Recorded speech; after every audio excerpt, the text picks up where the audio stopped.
درود، امیدوارم که حالتون خوب باشه. محتملاً طی چند سال گذشته اخباری مبنی بر گرمایش کره زمین و عبور از سوخت‌های فسیلی در رسانه‌ها به گوشتون رسیده و اکثریت مردم به این باور رسیدن که برای زندگی پاک و تمیز و دوری از آلودگی هوا نیازمند هستش که بشر سوخت‌های فسیلی رو کنار بگذاره. و برای همین طی 10 سال گذشته یک الگوریتم رو برای بشر ترسیم کردن و بر اساس اون قوانین جدیدی رو وضع کردن که این قوانین در تمام زندگی بشر، نوع حتی لباس پوشیدنش، نوع رفتارش، نوع به هر حال بیزینس کردنش تأثیر خواهد گذاشت. برای همین برای شیفت از این دوران، یعنی دوران کربن، سوخت‌های کربنی، به دوران پاک، اسمش رو گذاشتن Great Reset. حالا این ابعاد مختلف داره، ولی خب ما امروز می‌خوایم در مورد عبور از سوخت‌های فسیلی صحبت کنیم، ببینیم مثلا واقعیت قضیه چیه. چون به هر صورت فرهنگ بشر به خصوص 100 سال گذشته مبتنی بر فرهنگ کربن بوده. یعنی بعد از جنگ جهانی دوم و با شروع نظام سرمایه‌داری و تولید، فرهنگ کربنی در تمام جهان توسعه پیدا کرده و همین الان هم که کنار هم هستیم و داریم صحبت میکنیم به عنوان یک باور پذیرفته شده که خیلی از مسائل رو، حتی از به حال اسکناس ها، حتی از میکروفون، تمام چیزهایی که ما داریم استفاده میکنیم مبتنی بر سوخت های فسیلی و مهمتر از همه نفت هستش. حالا قرار این فرهنگ عوض بشه و ما عبور کنیم، اما واقعیت قضیه چیست؟ واقعیت قضیه گرم شدن کره زمین نیست. واقعیت قضیه عرضم به حضور شما آلودگی هوا نیست، چون اصلا در نظام سرمایه‌داری مردم مفهومی ندارن. واقعیت قضیه اینه که هزینه و اون انرژی که طی چند سال گذشته صرف می‌کردن تا یک انرژی از زمین استخراج کنن تغییر کرده. در موضوعات کلان و شرکت‌های بزرگ پول مفهومی نداره. یعنی برای صاحبان شرکت‌های بزرگ که نظام جهانی رو کنترل می‌کنن پول مفهومی نداره. پول برای من و شما هستش که برای ما چاپ می‌کنه و ما رو دنبال اون میدویم برای به دست آوردنش که مثلا برند بخریم. یعنی زندگی همینه. یعنی حتی با پول در آوردن هم شما در این دوران نمیتونید غذای سالم و آب و هوای سالم داشته باشین. برای همین بر سطح کسانی که جهان رو به حال کنترل میکنن پول مفهومی نداره، چون مفهوم واقعی پول یعنی هیچ. یعنی به حال همون جمله خمینی، یعنی همون پول برای خر است. یعنی واقعیت اینه که در صحنه اصلی پول مفهومی نداره. در واقعیت اینه که شما چقدر انرژی صرف میکنید و در قبال چقدر انرژی به دست میارید. مثل یک یوز پلنگی هستش که وقتی بخواد دنبال یک شکاری بره، بر اساس اون انرژی که میذاره باید ببینه واقعا چه انرژی به دست میاره. برای همین میبینیم که در به حال محیط جنگل بعضی مواقع خیلی از جانوران با به حال برآیند مصرف انرژی و گرفتن انرژی خیلی موقع شکار رو رها میکنن. در بازی گرمایش هم همینطوره. در سال 1930 یا دهه 30 میلادی مثلا شما اگر بخوایم تقریبی حساب کنیم، به ازای هر یه بشکه نفتی که وقت میذاشتین و انرژی میذاشتین 100 بشکه نفت شما استخراج میکردید. در دهه 60-70 به ازای هر بشکه سرمایه گذاری شما 30 بشکه به دست می آوردین و این در دهه 70 و 80 تقریبا عوض شد و الان رسیده تقریبا بر اساس جغرافیا. حالا این اوریج، حالا میخوام مفهومش رو توضیح بدم. به ازای هر بشکه نفت که انرژی یعنی که سرمایه گذاری 20 بشکه به دست میاریم و این باعث شده که دیگه هزینه استخراج کردن معقول نباشه و چون خیلی از بر صورت شرکت‌های بزرگ و سرمایه‌گذاری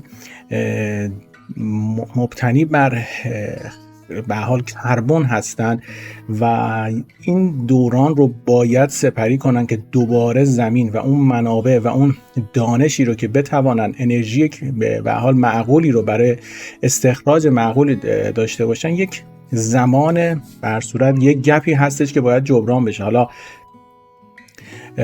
شخصا متخصص منابع زیرزمینی و نفتی نیستم، ولی آنچنان که در حدی که مطالعه کردم بخوام یک کلی خدمتتون عرض کنم، یک فاصله‌ای باید بیفته که این منابع بتونن خودشون رو بازیابی کنن و این در خیلی از کشورها از چند سال پیش شروع شد و به اسم تحریم، مثلا ونزوئلا و ایران نمونه‌هایی هستن که بر صورت بکر نگه داشته شدن برای اینکه زمانی که منابعی که مثلا در امریکا و در خیلی از کشورهای جهان دیگر اون ارزش سرمایه‌گذاری رو نداره، اون اندک منابعی که باقی میمانه برای اهداف خودشون استفاده کن. برای همین این برنامه‌ریزی رو کردن و دنیا داره به سمت سبکسازی میره، یعنی برعکس چند دهه گذشته که مصرفگرایی مد شد و به واسطه این مصرفگرایی بر صورت جهان شکل گرفت، برندسازی، الان ما داریم دنیای سبکسازی هستیم. یعنی طبق به خاطر حالا تورم و سیاست‌هایی که در رأس هرم‌های قدرت ترسیم شده، انسان موظفه که زندگیش رو تغییر بده و برای همین داریم می‌بینیم که فضای مجازی رو گسترش بهش دادن، انرژی‌های نو رو بهش گسترش دادن و دارن تلاش میکنن که حالا ممکنه این گپ 30 سال باشه یا 50 سال باشه، این گپی که قراره دوباره تا اون بازیابی انرژی‌های فسیلی بر صورت جبران بشه، این گپ باید پر بشه به واسطه انرژی‌های دیگه.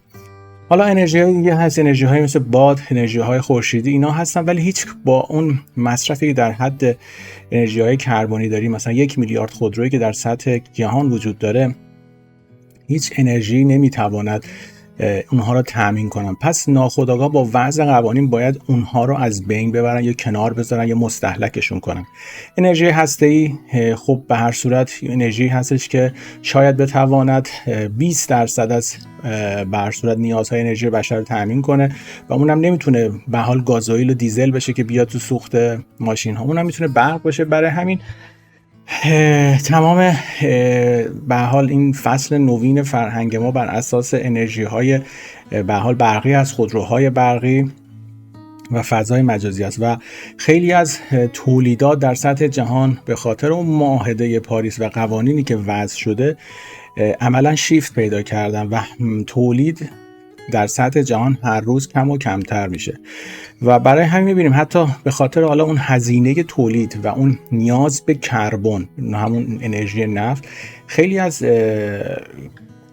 به حال شرکت های بزرگ مثل مرسدس، BMW تولیدات خودشون رو آوردن پایین و عملا یک دستورالعمل جهانی هست. برای همین طبق اون منشوری که مجمع جهانی اقتصاد ترسیم کرده بود، دیگر برای شما مالکیت خصوصی باید از بین بره و شما چیزی که نیاز داشته باشین باید اجاره کنید. یعنی ما میرسیم به یک تایم شیرینگی که محتملا شاید در مثلا شما هتل برین، یه تایم شیرینگ، یعنی اون از اون یک اتاق چند نفر استفاده میکنن و بابتش پول میدن، ولی شما مالک اون هتل نیستین. خیلی چیزا هم هستش حالا شما اجاره میکنید، استفاده میکنیم و این در خیلی از به حال فعالیت‌های روزمره ما باید فرهنگ سازی بشه و دیگر به خاطر کمبود تولید و بالا رفتن قیمت انرژی که حالا به بهانه‌های مختلف، میتونه با بهانه‌ای به عنوان جنگ باشه و وضع قوانین باشه، دیگر این نوع فرهنگ باید به پایان خودش سلام کنه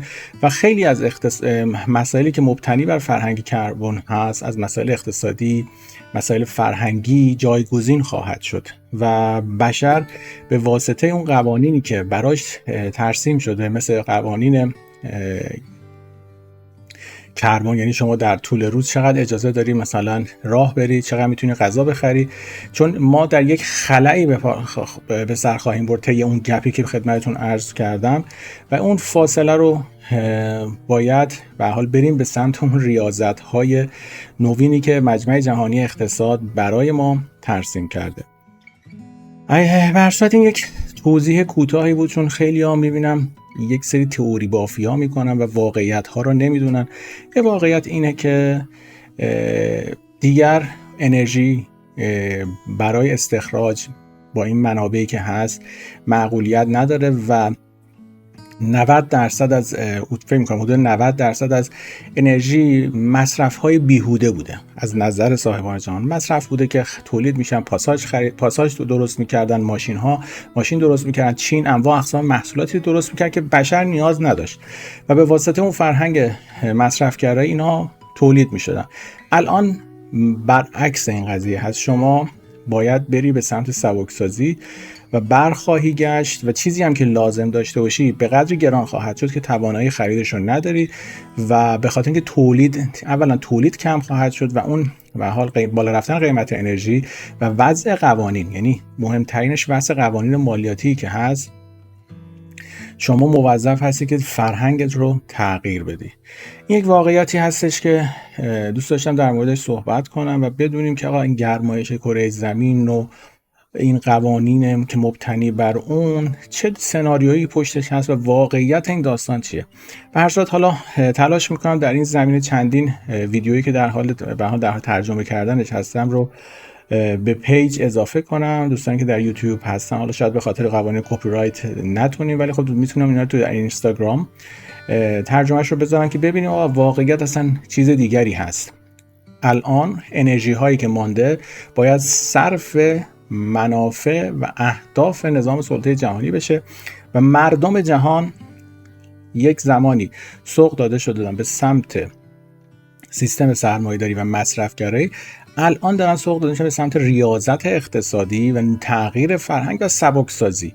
یعنی شما بر فرض مثلا خیلی ساده بخوام بهتون بگم، اگر سالانه 12 تا لباس می‌خریدین، شاید 6 تا لازم داشتین، الان باید 3 تا بخرید، چون اولا نمیتونین بخرید، بعدم احساس می‌کنید اجازه خرید رو بهتون نمیدن، بعدم اینقدر گران شده و به حال هزینه‌ها به واسطه این تورم جهانی بالا رفته، توانایی خریدش رو نداریم و از اولویت‌ها خارج میشه. یک زمانی بر صورت پول و ثروت نشان دهندش این بود که شما بری مثلا ساعت طلا، برندهای لاکچری، ماشین آخرین مدل بخری. این دوران دیگه تموم شد. این دورانی که به حال مبتنی بر فرهنگ کربن بوده تموم شده و دوران جدید شروع میشه که داریم تقریبا لمس میکنیم. دورانی هستش که اکثرا در فضای مجازی خلاصه میشه و شهرت و ثروتمند بودن در فضای مجازیه و اینقدر به شما درآمد میدن که شما بتونید خوب زندگی کنید اگر تابع قوانینش باشی. اگر شما یه یوتیوبر خوب باشی، یه اینستاگرامر خوب باشی، یه بلاگر خوب باشی، توانایی خرید نداری ولی توانایی زندگی خوب رو داری، یعنی معقولیتی هم نداره. وقتی جامعه شما اکثر مردم جهان خرید میکردن، برند میخریدن، ماشین های آخرین مدل میخریدن، شاید 10% برای خودشون بود، 90% به خاطر اون فرهنگ و اون پرستیژ اجتماعی که به واسطه این خریدها بهشون میدادن، این به حال اتفاقها رخ میداد. ولی زمانی که بازی عوض شه، فرهنگ کربنی حذف بشه، این دوران هم به پایان خودش سلام میکنه و این یک واقعیتیه که از 2020 وارد فاز اجرایی شدیم تا 2030. از 2030 به بعد دوباره وارد یه چیز 10 ساله داریم که تا سال 2050 طبق آخرین اجلاسی که در دبی برگزار شد تقریبا آلاینده های کربنی رو قراره به صفر برسونن.